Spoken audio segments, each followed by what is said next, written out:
Imagine a worst-case scenario in cloud engineering.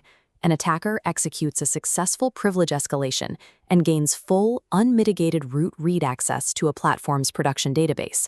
The perimeter shatters. The standard industry expectation in this moment is total compromise. When perimeter defenses fail around a consolidated database, every piece of sensitive user data inside that honeypot is immediately exposed to the attacker. But if that exact same breach happens to the creator platform BentBox, the attacker queries the database and leaves empty-handed. BentBox survives a total perimeter failure because their primary defense mechanism relies on a different philosophy entirely. They do not rely on the thickness of their perimeter walls.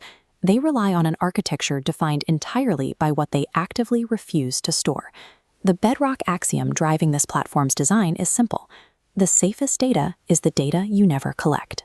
This approach contrasts with the modern engineering norm of holding massive amounts of highly sensitive data in a centralized server under the vague justification of providing a better user experience.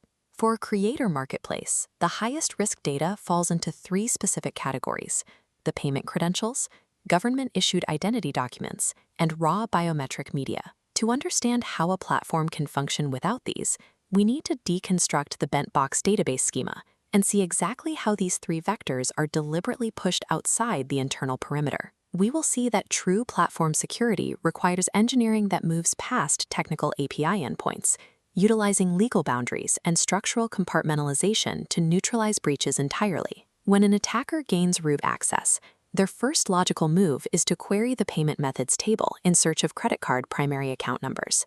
This query diagram shows what the attacker actually finds. The database returns only a transaction reference ID and an approved status. There are zero financial credentials in the return. BentBox accomplishes this by ensuring that card capture and storage occur entirely on the isolated infrastructure of licensed PCI DSS-compliant processors, specifically Veritel and eMerchantPay. BentBox only requires that returning transaction reference to unlock the digital purchase on the front end. They have no technical need to store the card itself.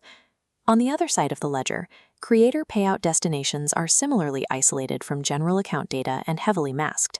A silent redirection of earnings is impossible. Any payout change triggers an immediate alert to the owner. Because the architecture prevents the database from ever ingesting or holding card numbers in the first place, an attacker with total read access lacks the technical capability to initiate a single fraudulent charge.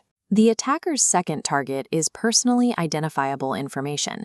They query the user identities table, expecting to harvest passport scans and biometric selfies. This architectural diagram illustrates why they fail again. The database returns nothing but an audit boolean, a timestamp, and the verification method used. All identity document ingestion and liveness checks are completely offloaded and routed to Pronto ID in Switzerland.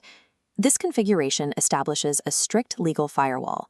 Under GDPR, these are two independent data controllers, not a controller and its processor, meaning BentBox has no legal or technical mechanism to request the raw documents back. This identical separated architecture allows the platform to honor diverse, constantly shifting age-gating laws across dozens of global jurisdictions, satisfying regulators without increasing BentBox's own data retention footprint by a single byte.